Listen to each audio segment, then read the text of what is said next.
তো বন্ধুরা, আজকে আমি সকাল সকাল ঘুম থেকে উঠে গেছি। তাড়াতাড়ি ঘরের কাজ সব শেষ করে নিচ্ছি, ঘর ঝাড়ু দিয়ে ঘর গুছিয়ে নিচ্ছি, কারণ আমি আজকে একটু বাইরে বেরোবো। আজকে সানডে যেহেতু, আর আমার কাছে সময় নেই। আজকে বাইরে বের হবো। তাড়াতাড়ি বিছনা টিছনা তাও গুছিয়ে নিচ্ছি, ঘরের কাজ সেরে নিচ্ছি, আর এই যে রান্না করে নিচ্ছি আমি মাছের ঝোল, ইলিশ মাছের ঝোল, আলু দিয়ে ইলিশ মাছের ঝোল রান্না করে নিলাম, আর মেয়েকে খাইয়ে দিলাম সব কাজ শেষ করে।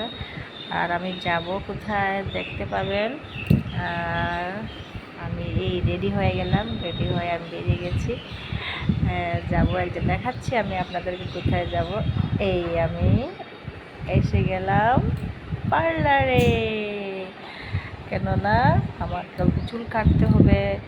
অনেক চুলগুলো একদম নষ্ট হয়ে গেছে, আর কিছু করবো না, শুধু চুলটাই কাটবো আমি। এই আমি চুল কেটে নিলাম, এখন আমি আবার বাসায় ফিরে যাচ্ছি।